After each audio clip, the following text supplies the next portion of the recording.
আমরা যদি সবাই বলি আল্লাহ নেই, তাও আল্লাহ আছে। আমরা যদি বলি আল্লাহ আছে, তাও আল্লাহ আছেন, ছিলেন, থাকবেন। হুয়াল আউয়াল ওয়াল আখির ওয়াল যাহির ওয়াল বাতিন ওয়া হুয়া আলা কুল্লি শাইইন কাদির। তিনি আছেন, ছিলেন, থাকবেন। হাইয়ুল কাইয়ুম, তিনি চিরঞ্জীবী, চিরস্থায়ী। শুধুমাত্র কেবলমাত্র একমাত্র প্রশংসা যদি আমরা আল্লাহর করি, উপকার আমাদের, কল্যাণ আমাদের, লাভ আমাদের, যত কিছু হবে সব আমাদের। আল্লাহর প্রশংসা করলে আল্লাহ খুশি হবেন। এর বিনিময়ে আল্লাহ আমাদের ইজ্জত, সম্মান, রিজিক, সম্মান, যত রকমের অসুবিধা সবকিছু আল্লাহ সব করবেন, সবকিছু আল্লাহ দিবেন। এটা আল্লাহ ওয়াদা করেছেন। আর পৃথিবীতে যত কিছু আছে সব বান্দার জন্য। মাহফিল আউলি জামিয়া, এই পৃথিবীতে যত কিছু আছে সব কার জন্য? মানুষের জন্য, সৃষ্টির জন্য। দেখেন, এই জন্য আল্লাহ শুকরিয়া আদায় করতে হবে। যেগুলো আমরা উৎপাদন করে রিজিকের জন্য, রুজির জন্য আমরা যেগুলো উৎপাদন করি, ধান, গম, আলু, পেঁয়াজ, চাউল, ডাউল, যত রকমের খাদ্য আছে, এক কথায় এই সবগুলো উৎপাদন করতে আমরা পরিশ্রম করি। কিন্তু রমজান মাস আমাদের শিখিয়ে দিয়েছে, সবে সাদেক থেকে অর্থাৎ চেহারি থেকে ইফতার পর্যন্ত কোনো কিছুই খাই না। কি না খানা খানা খাই না।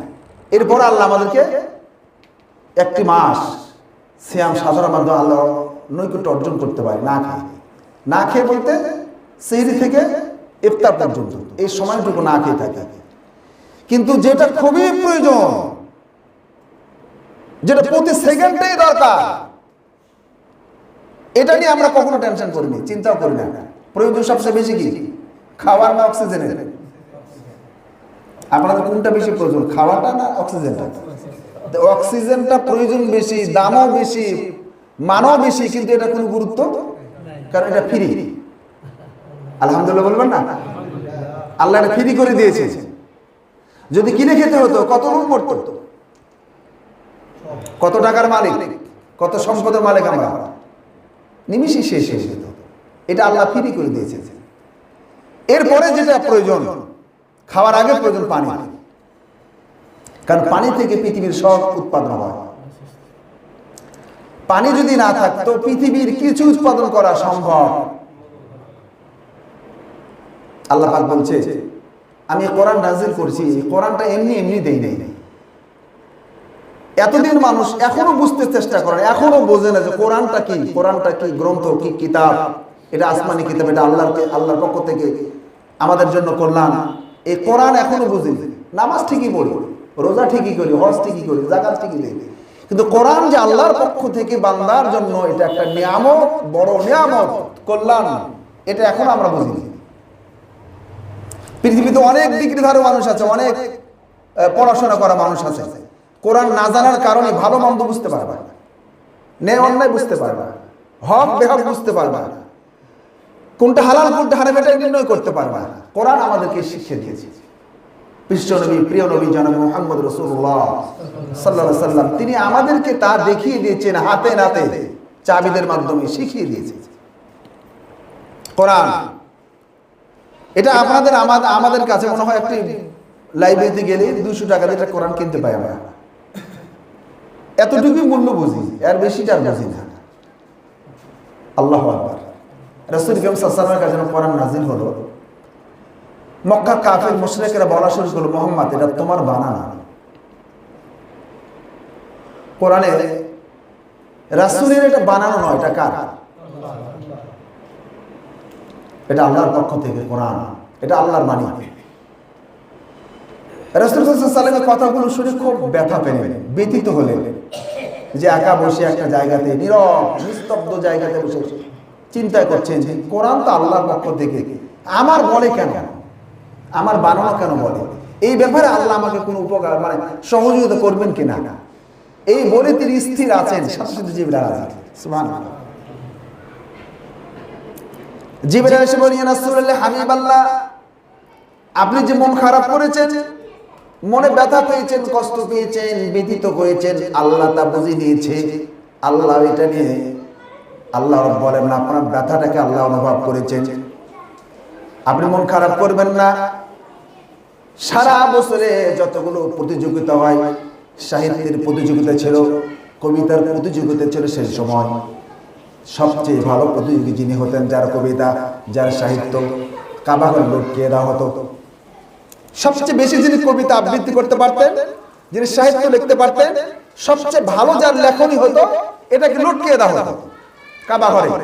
ওর উপর আর কেউ নাই।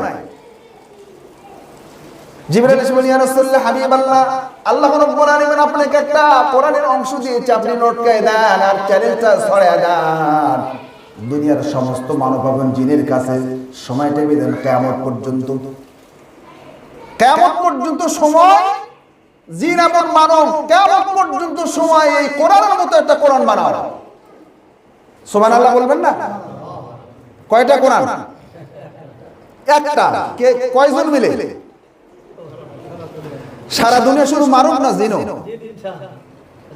জিন ইনসান মিলে সবাই একত্রিত হয়ে চিন্তা ভাবনা করে গবেষণা করে সময়টা কিয়ামত পর্যন্ত একটা বানাও, একটা। আল্লাহ পাক বললেন, কুল লাইন জিতামাআতিল ইনসু ওয়াল জিন্নু আলা আইয়াতু বিমিসলি হাযাল কুরআন لا يأتون بمثله ولو كان بعضهم لبعض ظهيرا। হাবিব, দুনিয়ার সমস্ত মানব এবং জিনকে আপনি এই শুভ সংবাদটা দিন, এই সংবাদটা জানিয়ে দিন, এই কথাটা পৌঁছে দিন। দুনিয়ার মানব এবং জিন একত্রিত হয়ে কিয়ামত পর্যন্ত সময় আমি আল্লাহর কোরআনের মতো একটা কোরআন তার রচনা করে দেখা। কতদিন? সময়টা কতদিন?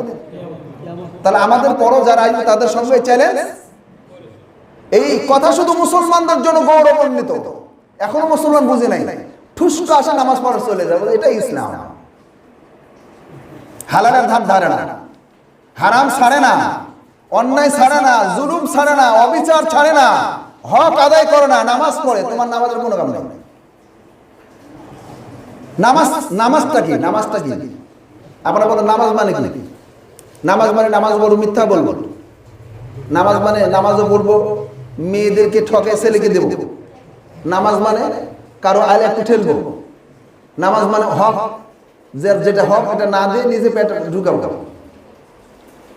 এরকমই তো, এটাই তো মনে করি আমরা নামাজ। এটা নামাজ না। নামাজ হচ্ছে ইন্নাস সালাতা তানহা আনিল ফাহশাই ওয়াল মুনকার। ওইটা নামাজ, যেই নামাজ মানুষকে অন্যায় থেকে দূরে রাখা। এরকম নামাজ হলো ওই নামাজে কাম হবে, নামাজে দোয়া করলে আল্লাহ কবুল করবে। দোয়া করে আল্লাহ কবুল করে না। ফেরেশতা বলে, আল্লাহ তোমার বান্দা দোয়া করছে, আল্লাহ চায়, দেওয়া বলছে না, তুমি জানো না। ও যা খায় সব হারাম খায়, ও যা বলে সব মিথ্যা বলে, ও যা করে সব নিজের জন্য করে, ও এখনো চিন্তা করে না। তোর দোয়া কবুল হওয়ার কোনো সুযোগ নেই। ইবাদত কবুলের পূর্ব শর্ত হচ্ছে হালাল খাওয়া। বুঝতেছেন? যদি হালাল খেতে না পারি আমরা, তাহলে মনে করতে হবে আপনি আসেন, যান, কাম নাই, এগুলো যাওয়া আসে হয়, মাঝখান দিয়ে শুধু হয়রানিটা করে, এটাও জিরো পরিমাণ সওয়াব পাবেন। আপনি যে আসলেন, গেলেন, যে এত কিছু করলেন, মসজিদ আসছেন, আজকে জুমা নামাজ পড়তে আসছেন, যদি হালাল খাওয়া না হয়, আপনারা বলেন তো নামাজের ভিতরে বাইরে ফরজ আছে 13টা। আগে শরীর পাক, কাপড় পাক, নামাজে শরীর পাক মানে কি মনে করেন আপনারা? সাবান দিয়ে ধুয়ে গোসল করে আসলে হয়ে গেল পাক। ওই এক লোক করছে কি, কূপে বিড়াল পড়ছে, বিড়াল। তো হুজুরের কাছে ফতো, হুজুর কূপে বিড়াল পড়ছে, পানি পরিষ্কার করে বলছে মাসলা আছে, 40 বালতি পানি উঠে ফেলে দিলেন। 40 বালতি পানি উঠে ফেলে দিয়ে আবার পানি উঠেছে, দেখছে আরো দুর্গন্ধ বেড়ে গেছে। হুজুর দুর্গন্ধ আরো বেড়ে গেল, বলছে এবার 80 বালতি উঠাও। ফতুয়া কি করছে? ডবল করে দিয়েছে। 80 বালতিতে যত পানি কমে তত দুর্গন্ধ বাড়ে। এইরকম এক সপ্তাহ ধরে বাড়াতেই থাকে, কিন্তু দুর্গন্ধ। বলছে হুজুর যত ফতুয়া দেন, যত বাড়ান, ততই দুর্গন্ধ বাড়ে। কিছু বুঝি না। বলছে কি পড়েছিল? বিড়াল। বলছে বিড়ালটা উঠেছে। বলছে না, ওটা উঠাতে বলেননি, আপনি তো বিড়াল উঠাতে বলেন, আপনি বলছেন কি পানি উঠে পারে। আমাদের অবস্থা ঠিক তাই। আমরা বলি হুজুরের পরে নামাজ পড়ে, নামাজ ঠিকই পড়ছে। নামাজ পড়ার পূর্বে ওযু করা, কি ইন্নাহু ইউহিব্বুল মুতাতাহহিরিন। ওযু ছাড়া নামাজ হবে? তো ওযু করার জন্য পানির দরকার না, কোনটা কি বলার না, পানি অথবা পবিত্র মাটি। এই পানিটা পরিষ্কার হতে হবে, পানি পরিষ্কার হতে হবে না? ডাবের পানি আছে না, ডাবের পানি পানি না, ওটা পরিষ্কার না, হালাল না, তো ওটা তো ওযু করে। দেখছেন ইসলামে কত বিধি বিধান। ডাবের পানিও পানি, চোখের যেটা পানি এটা কি বলেন আপনারা, এটাও পানি। ডাবের পানি এক পানি, চোখের পানি এক পানি, আকাশ থেকে বড়টা বৃষ্টির পানি, নদীতে গেলে সমুদ্র মানে নদীর পানি, ইত্যাদি ইত্যাদি। কিন্তু কোন পানি দিয়ে ওযু হবে, কোন পানি দিয়ে ওযু হবে না, এটা ইসলামের শরীয়তের বিধানে আছে। ডাবের পানি দিয়ে ওযু হবে না কেন? কারণ তিনি নিজে পাক, অন্যকে পবিত্র করার ক্ষমতা সে রাখে। একটা তহের তাহুর, এটা অনেক বিষয় আছে, আমি একবার এতটুকু বললাম যে নামাজের পূর্বে ওযু করতে হবে। ওযুর জন্য পানির দরকার, পানিটা পরিষ্কার হওয়া দরকার। তাহলে একটা পানি পরিষ্কার হলে ওযু আবার দুই প্রকার, একটা হচ্ছে আনজাসে জাহির আর আনজাসে বাতিন। ওযু করার সময় ভালো করে শোনেন, ওযু করার সময় আমরা হাত ধুই না কি, আগে কি হাত ধোন না? যে হাত ধোয়ার সময় সংকল্প করতে হবে আমি হাত ধুলাম, উপরের ময়লাগুলো ধুই ফেললাম। সাথে সাথে আপনাকে স্থির করতে হবে আমি আমার হাত দিয়ে কখনো কোনো অন্যায়, অপচয়, জুলুম, অবিচার, অন্যায়, সুদ, ঘুষ, যত রকম অন্যায় আছে আর করবো হাত দিয়ে আর করবো না। এরপরে মুখ বড় বড় করে আমি আমার মুখ দ্বারা কখনো কোনো জায়গাতে অন্যায়, জুলুম, আমার দ্বারা যারা মুখ দিয়ে যারা অপরাধ না হয়, এটা হলো আনজাসে জাহির, আনজাসে বাতিন। সাথে সাথে দুটাই করতে হবে। পা ধুবেন, পা দ্বারা কখনো অপরাধ করবো না, অন্যায় যাবো না।